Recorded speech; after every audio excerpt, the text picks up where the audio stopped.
It is almost an absolute reflex. You walk into a room that is pitch black, and what's the very first thing you do? Oh, you reach for the switch immediately. Right, exactly. Yeah. Your hand just automatically reaches out, feeling along the wall, searching for a switch. You want to eliminate that darkness instantly. We are deeply, almost biologically conditioned to view the dark as, an absence, like a void or even a threat. Yeah, and we're taught to view the light as safety and presence and, well, ultimate truth. It's an instinct we rarely question. I mean, light is the hero of almost every story we tell, and darkness is the villain. Totally. That binary is just baked into our language. But what if that instinct, that automatic equating of light with everything divine and good, is actually blinding us to half of existence? That is a massive question to start with. It is, but welcome to this deep dive. Today, our mission is to explore a profoundly thought-provoking essay by Dr. Ntsele. She is a sacred relationship healer, and she recently published a piece in the Sacred Return Journal titled, "If God is Light, What is Darkness, and Who Created It?" It's a remarkable title, honestly, because it immediately asks you to halt and just inspect the foundation of narratives that, well, most of the globe just accepts as baseline reality. And the launch pad for her essay is fascinating. She uses a recent astronomical event, a supernew moon, which is when the moon is closest to the Earth and the night sky is at its absolute darkest. Right, there's no illumination at all. Exactly. She uses that immense physical darkness to challenge some of the most unquestioned narratives we hold about creation, gender, and race. Now, just a quick note to you as we dive in. This piece goes headfirst into heavily debated, charged territory. Yeah, it definitely does. Dr. Ntsele is deeply interrogating patriarchal religious structures and the concept of white supremacy. We are not here to take a side or endorse or refute these viewpoints. Our job today is to take apart the engine of her argument, see exactly how it runs, and understand the philosophical points she is making. Impartial reporting, just unpacking the text. It's exactly. Okay, let's unpack this. Let's start at the literal beginning of the universe, at least according to Western religious traditions. Where does she anchor this massive argument? She anchors it right at the foundational text of the creation narrative. The traditional religious scriptures state that in the beginning there was darkness and the Spirit of God hovered over the waters. I'll say Genesis. Yeah. Then God spoke the famous words, "Let there be light." And it was so. But Dr. Ntsele hits the pause button right there and asks a really disruptive question. Which is? If God is light, or if God intentionally chose to be light, who created the darkness that was already there? Oh, wow. That's the ultimate elephant in the room of theology, isn't it? If darkness was already present as the canvas, then darkness actually predates the light. Precisely. And she takes it further by looking at the cast of characters in that creation story. She points out that the conventional narrative overwhelmingly depicts the creator as a male father figure. Flanked by male angels, right? Yes. If you look at the names of the archangels in these texts, they are predominantly male. Furthermore, this creator exists within a holy trinity that completely omits a mother. We are presented with a male deity, sitting with male companions, initiating all of existence entirely on their own. I have to say, when you look at it through the lens of basic biological reality, there is a glaring contradiction there.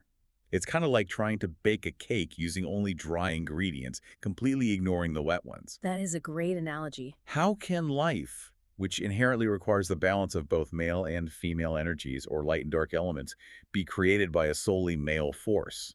Without the wet ingredients, there is no cake. The idea that all of existence can be generated by a solely male, solely light force defies the fundamental laws of nature as we experience them every single day. What's fascinating here is the distinction Dr. Ntsele makes to resolve that exact contradiction. She differentiates between what she views as the true creator and what she calls the man-made God. Wait, tell me more about that distinction. How does she separate the two?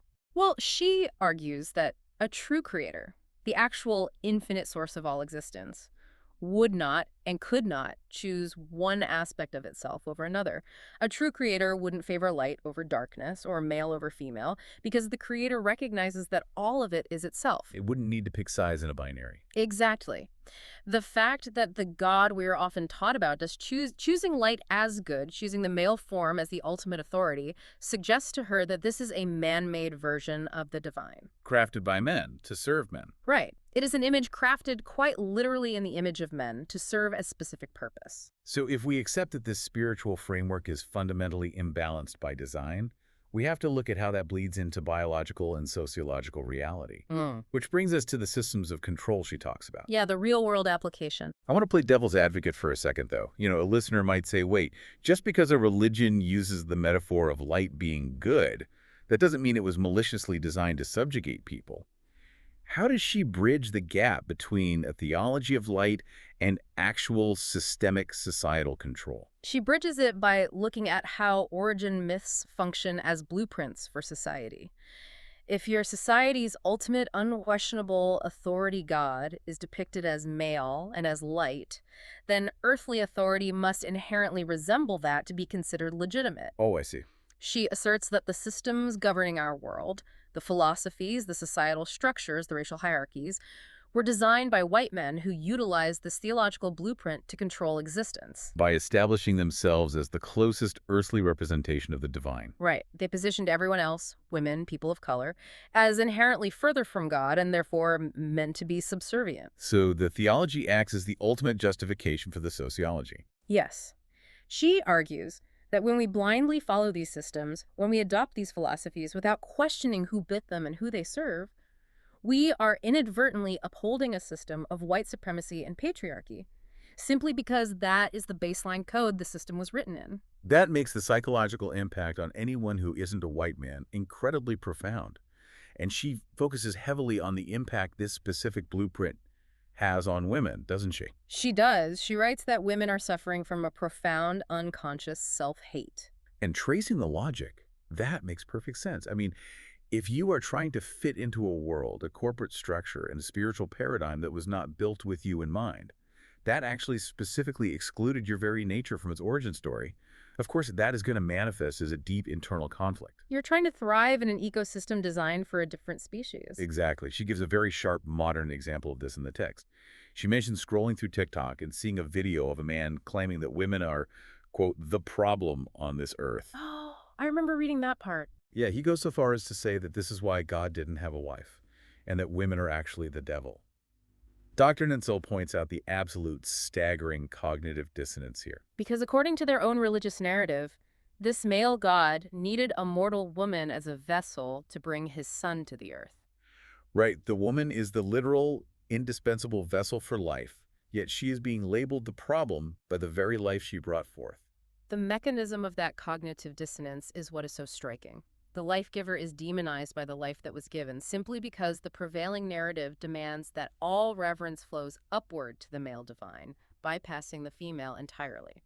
So what does this all mean? If women are the ultimate life givers, if they are the necessary vessels, why do they constantly seek the validation and approval of the very men they brought into the world? It's a tough investigative question she asks her readers. It really is. In the essay, she even briefly concedes that maybe women are partly the problem, obviously not in the way the man on TikTok meant, but because they have suffered a collective amnesia. Have women forgotten their own inherent power? That is exactly the pivot she makes.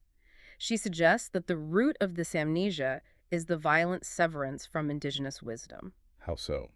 Well, she explains that in many ancient Indigenous cultures, the biological reality of women was mirrored in the spiritual reality. Women were not viewed as subservient or secondary, they were venerated. Because of their ability to give life. Yeah. Because of their innate, nurturing power, they were often seen as mini-gods. Their ability to gestate, to grow human life in the dark of the womb and bring it into the light, was equated with the divine act of creation itself. That flips the entire dynamic. Yeah. It means there was a time, and there are cultures, where this balance is not just recognized, but forms the very center of society. The tragedy she identifies is how that Indigenous wisdom was overwritten. The disconnect happens when women themselves internalize the patriarchal narrative. Right, when they start enforcing it themselves. Exactly. She notes how devastating it is that today it is often women who are the primary enforcers of this system in the home. They are the ones teaching the God is light and the male-only Holy Trinity narrative to their own children. Wow. They are passing down the very framework that erases them. Yes. They are maintaining the engine that requires their subjugation, mostly because it is the only operating system they have ever been taught. That is a staggering realization. It's one thing to be marginalized by an external force. It is another entirely to realize you are unknowingly keeping the engine of your own marginalization running. It is. But she doesn't just diagnose the problem. She offers a profound physical path forward. Right, recognizing that the current system excludes them, her solution isn't for women to fight their way into the light. She isn't telling women to demand a seat at a table that was explicitly built to exclude them. No, not at all. Instead, she advocates for completely embracing the darkness as the ultimate foundational source of life. She is completely reframing the binary. If God the Father represents the light, the active, the visible, then God the Mother represents the darkness, the hidden, the gestating, the void from which all things emerge. And she roots this not just in abstract theology, but in observable, hard science. Like, look at the mechanisms of human biology. Our bodies operate on a delicate, non-negotiable balance of light and dark. Oh, you mean like circadian rhythms? Exactly. This is the biological internalization of planetary rotation. During the day, stimulated by light, our serotonin levels rise, driving activity, alertness, and outward energy. But you can't just stay in that state forever. Right, that state is unsustainable. At night, triggered specifically by darkness, our melatonin levels rise. Melatonin doesn't just make you sleepy, it facilitates crucial cellular repair, memory consolidation, and regeneration. Both are essential. You cannot survive on only serotonin. A human being deprived of darkness will literally experience biological breakdown and psychosis. You need the dark to survive the light. And she takes this biological reframing of darkness and applies it very directly to race and physical form. She makes a deeply tangible connection for people of color. Yeah, she lists some really specific physical traits. She writes, think about the physical makeup of your own body. For many, our hair is black, the pupil of our eye, the literal aperture that allows us to perceive the light of the world, is a hole of pure blackness. Melanin itself is dark. And when you close your eyes to rest or meditate, you go into darkness. Exactly. She even notes the beautiful irony that as she is typing this essay, her thoughts are forming on a black digital screen. And stepping back to look at cosmology, astrophysicists confirm that the vast, overwhelming majority of our universe is made up of dark matter and dark energy. The light is just a tiny fraction of what exists. She's compiling this massive, irrefutable list of evidence. She's asking the reader, if the foundation of the cosmos, the mechanism of your own vision, and the resting state of your own brain all rely on darkness, isn't it time we stop treating the light as the only manifestation of the divine? The linguistic evidence she brings in from her ancestral background drives this point home beautifully.